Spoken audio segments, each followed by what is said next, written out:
माफी मागायची काय गरज नाही. मला तुझा हजर जबाबीपणा लई आवडला. तुला खुश करण्यासाठीच केलं मी हे मोहिनी.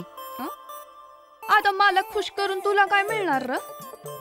तुला खुश करून काय भारतरत्न थोडीच मिळवायचंय मला. मग उगा अडाण्याचं सोंग नको आणूस. तुझ्यामुळे रात्रभर झोप येईना झाली मला. आता ग बया. अगं ऐश्वर्या रायचे तुझे डोळे जर शेजारी शेजारी ठेवले तर कोणचे डोळे कोणाचे हे कळणारच नाही. इतके तुझे डोळे खास आहेत. असं दररोज लिंबाच्या पाण्याने दूध जाईन मी ते. अगं 3-3 किलोचे घुंगर घालतेस. किती वजवत असं तुला. माझ्या संग लगीन केलंस ना तर छटाक भर चहा पत्ती बी उचलू द्यायचो नाही मी तुला. तुला इतका खुश ठेवीन का नाही कामच करू द्यायचो नाही. मला खुश ठेवणं एवढं सोपं नाही. अगं तुला खुश ठेवण्यासाठी मी एखादी बँक सुद्धा लुटीन आणि तुला नवीन सोन्याचे दागिने करून देईन. एवढं काय बी करायची गरज नाही. हा मला जर खुश करायचं असेल ना तर एकच काम कर. कोणचं? त्या दारुड्यांचा बंदोबस्त कर. जीव लई कदरलाय र. ते दारूचं दुकानच बंद कर. अगं दारूचं दुकान काढ म्हणली असती तर 2 मिनिटात केलं असतं मी. पण दारूचं दुकान बंद करणं म्हणजे लय परेशानी असती ग. दारुडे जंगलात सुद्धा बार शोधत हिंडत येत. आता माझ्यासाठी तू एवढं बी नाही करणार. एवढं आता पाहत राह. या गावात दारू बंदीच करून टाकतो मी.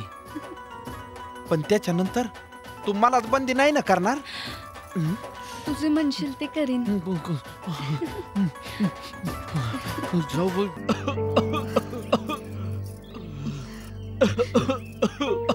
दुपारपासून तुमचं दोस्त औषध आणायला गेल्यात. अजून पत्ता नाही त्यांचा. 100 रुपये बी तिकडच आणि ते बी तिकडच.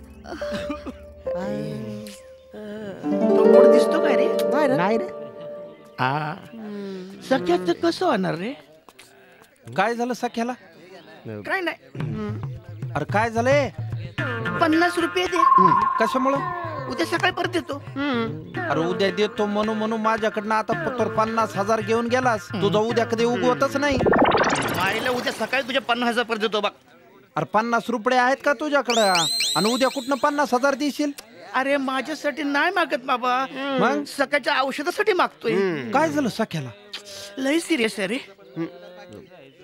आईला मग मी त्याला नेऊन देतो ना. तुम्हालाच कशा पायी देऊ? असं कसं? पैसे त्याला देऊन काय फायदा? औषध आम्हालाच आणावं लागेल.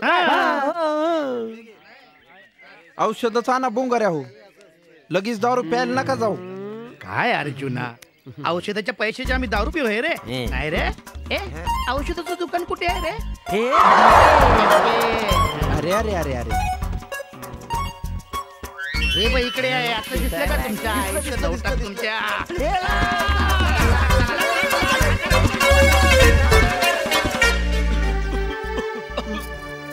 अजून आलं नाहीत.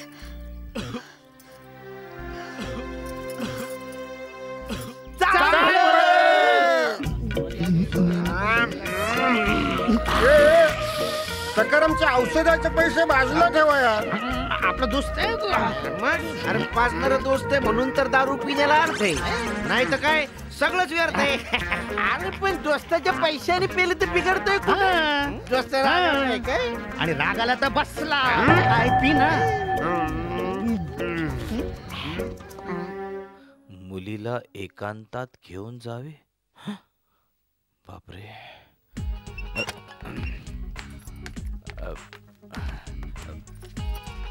सरिता मी इम्प्रेस झालोय तुझ्यावर. नाही म्हणजे बघ ना किती राबराब राबतेस तू या गावासाठी, शाळेसाठी. आणि हे हे हे ते टार्गेट मुलं, सतत दारू पिणारे लोक. थकून जात असशील ना? हो. म्हणून म्हणतो आज संध्याकाळी जाऊया का नदीकाठी निवांत एकांत. नदीकाठी? वेळ लागलाय का तुम्हाला? नाही मला जरा महत्वाचं. तात्या पाणीच पितोय. तात्या तुम्ही इथे आहात का? बरं झालं. तुमच्याशी बोलायचं होतं खरं तर. तात्या मी काय म्हणते, तुमच्यासारख्या थोरा मोठ्याने दारू सोडली तरच तरुण मुलांना धाक वाटेल ना. अरे शाळेतल्या पोरांना शिकवाय सोडून काय रिकामी धंदे लावले ते? लुक आम्ही शिक्षक आहोत. लोकांच्या वाईट सवयी सोडवणं आमचं कर्तव्य आहे काय? हो. गप्पे शाळेतल्या पोरांनी चॉकलेट खाऊ नका म्हणून तुम्हीच सांगताय काय? हो आम्ही सांगतो मग. पोरं ऐकतात काय? नाही लहानसहान पोरं तुमचं ऐकणार आणि म्हाताऱ्या माणसाला काय म्हणून शानपण सांगायला आला रे? तात्या, त्या दिवशी तुम्हाला मी प्रयोग दाखवला होता ना, दारूच्या ग्लास मध्ये पडलेला किडा 1 सेकंद सुद्धा जगू शकत नाही. हे कसा जगल? दारू पिणं काय किड्या मुंग्यांचं काम आहे काय? मर्दाचं काम आहे मर्दाचं. सी तुम्ही देवाला मानता की नाही? म्हणजे देवाला आवडत नाही म्हणून तरी दारू सोडा फॉर गॉड? असं कोण म्हणलं? मला सांगा, या जगाचा निर्माता कोण? देव, गॉड. मग आता जर जग देवानं बनवलेलं असलं तर दारू कुणी बनवली? सांगा सांगा की. आणि त्यानं बनवलेल्या गोष्टीला नाही म्हणून चालेल काय? मला सांगा, आपल्या गावातल्या भानाबाबाची जत्रा दारूचा निवड दाखवल्याशिवाय भरती काय? भरती? याचा काय उपयोग नाही. बघितलं, गावातली लोक अशी त्रास देतात. म्हणून म्हणतो आज संध्याकाळी जाऊया नदीकाठी निवांत एकांत. सर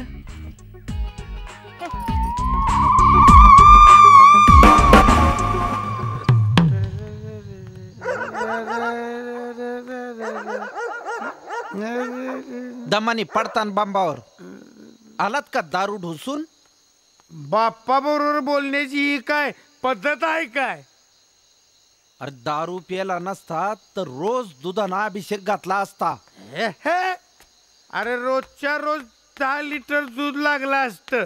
त्याच्यापेक्षा तुला सांगतो मी, अर्धा लिटर दुधाच्या पैशात दारू पिऊन खुश आहे. ते काही असलं तरी उद्यापासून दारू प्यायची नाही. आता तू काय बापाला शिकवायला लागलास काय रे? हा, उद्यापासून दारू प्यायची नाही. मग काय तुझ्यासारख्या बायांना तू? मी काय बाया नाचवितो का काय? आणि मग काय त्या कला केंद्रात त्या मोहिनीची येणीपणी करायला जातोस का लुगडं नेसवायला जातोस? उगाच चाटाळासारखं बोल नका. उद्यापासून दारू प्यायची नाही म्हणजे नाही. अर्जुन, म्हाताऱ्या आई बापाला दम देणाऱ्या पोराची जर पोलिसात कंप्लेंट केली का नाही तर 5 वर्षाची सजा आहे, असं मी पेपरात वाचले. मी काय दम दिला तुम्हाला? लहान मुलांना आणि म्हाताऱ्या माणसाला त्याच्या मनासारखंच वागू दिलं पाहिजे, असं पण पेपरात वाचलंय मी. मग दारू पिणं वाईट असतं हे नाही का वाचलं कुठं? तसं वाचलं असतं तर पेपर बंद केला नसता होय. अरे एकुलता एक लेख सांगतोय, त्याचं ऐकलं तर काही बिघडतं का? नाही दारू प्यायले तर काही बिघडतं का? मग माझं लगीन लावून दे. कशामुळं? दारू नाही प्यायची मग रात्रभर करायचं काय? अरे देवळात जाव, भजन कराव, चांगलं काही सुचत नाही का? तुझी माय रोजच्या रोज सकाळ संध्याकाळ देवळात जायची, भजन करायची, तिचं काय झालं? गेली का नाही वर? चांगली माणसं आवडत असतात देवाला, म्हणूनच मी दारू पितोय. अरे मी जर देवाला आवडलो आणि त्याने जर मला बोलवून घेतलं तर काय करा? तुम्ही नाही सुधारायचे कावाच. अर्जुन, काय गोड बोललास. उद्यापासून दारू बंद. खरंच? आता फक्त 1000 रुपये दे. 1000 रुपये कशाला? आता उद्यापासून दारू बंद करायची म्हटल्यावर आज मनसोक्त पितो की. काही गरज नाही, रोज पेत जा दारू. तुम्ही सुधारायचेच नाही कधी. तेच तर करतोय. कशाला उगाच डोकं काटेच मर्दा? उगाच सगळी की कुत्र्याची पाळी आली. अरे माझं घर कुठे गेलं? ओ तात्या, आत या. हेच आहे वाटतं, कळतंय मला.